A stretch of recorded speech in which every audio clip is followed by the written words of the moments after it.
तो इस वीडियो में सुनीता के मौत के बारे में बताने जा रहे हैं। मौत हुई या नहीं इसके बारे में बताने जा रहे हैं और इस वीडियो में हम आपको सारी बीती हुई बातें उन पर दिखाएंगे कि कैसे उनके साथ क्या क्या बीते हैं, वो सारी बातें बताएंगे। तो इस वीडियो का एंड। सुनीता विलियम्स और बुच विल्मोर अंतर्राष्ट्रीय अंतरिक्ष स्टेशन से लौट आए हैं। हालांकि 9 महीनों के दौरान इन यात्रियों के शरीर में कई तरह के बदलाव हो जाते हैं। जानते हैं 9 महीने अंतर्राष्ट्रीय अंतरिक्ष स्टेशन पर फंसी भारतीय मूल की सुनीता विलियम्स और बुच विल्मोर आखिरकार पृथ्वी पर सकुशल लौट आए हैं। बुधवार सुबह एलन मस्क की कंपनी स्पेसएक्स के ड्रैगन यान से फ्लोरिडा के पास समंदर में उतरे। उनकी पहली लैंडिंग समंदर में हुई। दुनिया भर में उनकी सुकुशल वापसी की खुशी मनाई जा रही है। अमेरिकी अंतरिक्ष एजेंसी नासा और एलन मस्क के स्पेसएक्स के अंतरिक्ष यान ड्रैगन से Sunita Williams, Butch Wilmore, Nick Hague और रूसी कॉस्मोनॉट अलेक्जेंडर गोर्बनोव पृथ्वी पर लौटे। उनकी धरती पर वापसी के 17 घंटों का सफर बेहद कामयाबी के साथ खत्म हुआ। दरअसल सुनीता विलियम्स और बुच विल्मोर ने 5 जून 2024 को परीक्षण यान स्टारलाइनर से अंतर्राष्ट्रीय स्पेस स्टेशन ISS के लिए उड़ान भरी थी। वहां 8 दिन गुजारने के बाद उनकी वापसी थी, मगर यान में तकनीकी खामी के कारण यह अटक गई थी। 9 महीनों में दोनों की बॉडी में क्या बदलाव हुए और क्या दोनों के शरीर पहले जैसे हो पाएंगे? जानते हैं 9 महीने में सुनीता की बॉडी कितनी बदल गई। इसरो के पूर्व साइंटिस्ट डॉक्टर विनोद कुमार श्रीवास्तव के अनुसार 2022 में नेचर मैगजीन में कनाडा की एक रिसर्च छपी। ओटावा यूनिवर्सिटी की इस स्टडी में कहा गया कि अंतरिक्ष में रहने के दौरान एस्ट्रोनॉट्स के शरीर की 50% लाल रक्त कोशिकाएं नष्ट हो जाती हैं और मिशन के चलने तक ऐसा होता रहता है, यानी शरीर में खून की कमी हो जाती है। इसे स्पेस एनीमिया कहा जाता है। ये लाल कोशिकाएं पूरे शरीर को ऑक्सीजन पहुंचाती हैं।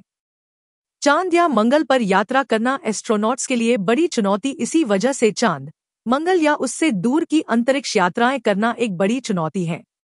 हालांकि ऐसा किस वजह से होता है, ये अब तक एक राज ही है।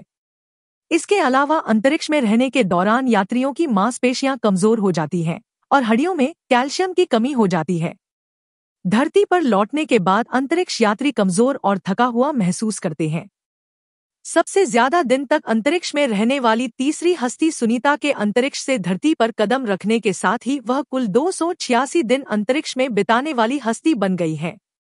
इसके साथ ही वह एक यात्रा में तीसरी सबसे ज्यादा दिन तक ISS पर बिताने वाली महिला वैज्ञानिक बन गई है।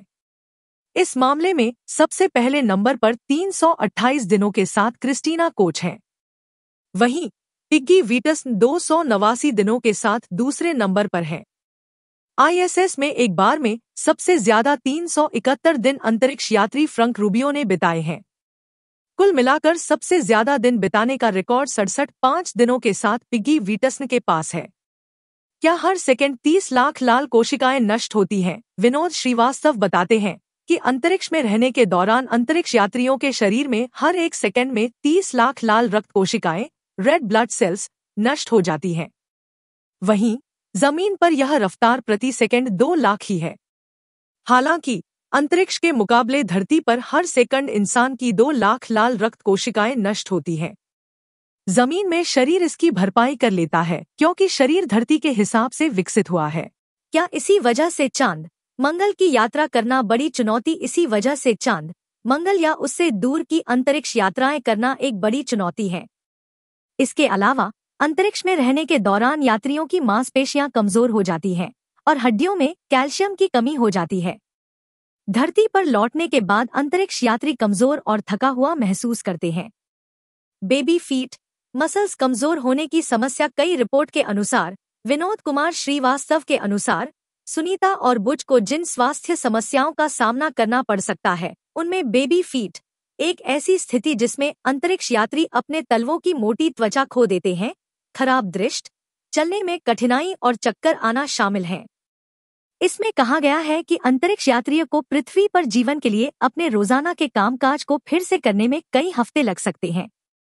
अभी खड़े होने, देखने और चलने फिरने में समस्या। ह्यूस्टन स्थित बेलर कॉलेज ऑफ मेडिसिन ने नोट किया है कि एक बार जब अंतरिक्ष यात्री पृथ्वी पर लौटते हैं तो उन्हें तुरंत पृथ्वी के गुरुत्वाकर्षण में वापस समायोजित होने के लिए मजबूर होना पड़ता है और उन्हें खड़े होने, अपनी निगाह को स्थिर करने, चलने और मुड़ने में समस्या हो सकती है।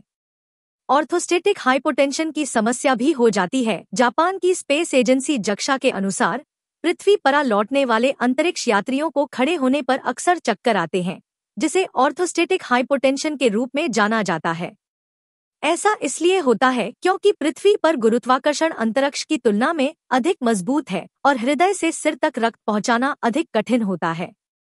हड्डियां कमजोर हो जाती हैं, खोखलापन बढ़ता है। नासा के अनुसार अंतरिक्ष में गुरुत्वाकर्षण की कमी से अक्सर हड्डियों के घनत्व में भारी कमी भी हो जाती है। अंतरिक्ष में हर महीने अगर अंतरिक्ष यात्री इस कमी को दूर करने के लिए सावधानी नहीं बरतते हैं तो उनकी वे सहन करने वाली हड्डियों के घनत्व में 1% की कमी हो जाती है, यानी हड्डियां खोखली होकर कमजोर होने लगती है। इन समस्याओं से निपटने के लिए क्या किया जाना चाहिए? इन प्रॉब्लम से निपटने के लिए एसएस पर अंतरिक्ष यात्री इसीलिए एक्सरसाइज करते रहते हैं। अंतरिक्ष यात्रियों को शून्य गुरुत्वाकर्षण में होने वाली हड्डी और मांसपेशियों को कमजोर होने से बचाने के लिए ट्रेडमिल या स्थिर साइकिल का इस्तेमाल करवाया जाता है। हर दिन उन्हें वहां पर 2 घंटे एक्सरसाइज करना पड़ता है। ऐसा नहीं करने पर अंतरिक्ष यात्री अंतरिक्ष में महीनों तक तैरने के बाद पृथ्वी पर लौटने पर चलने या खड़े होने में असमर्थ होंगे। शरीर को और क्या नुकसान पहुंचता है? पृथ्वी के गुरुत्वाकर्षण का अंतरिक्ष यात्रियों के स्वास्थ्य पर महत्वपूर्ण प्रभाव पड़ता है। अंतरिक्ष में गुरुत्वाकर्षण की कमी का ब्लड सर्कुलेशन, संतुलन और हड्डियों के घनत्व पर भी बड़ा प्रभाव पड़ता है। पृथ्वी पर गुरुत्वाकर्षण रक्त और शरीर के अन्य तरल पदार्थों को शरीर के निचले हिस्से में खींचता है, लेकिन अंतरिक्ष में भारहीनता का अनुभव करने वाले अंतरिक्ष यात्रियों के शरीर के ऊपरी हिस्सों में ये तरल पदार्थ जमा हो जाते हैं, जिससे वे फूले हुए दिखते हैं। इसके अलावा कानों पर भी असर पड़ता है।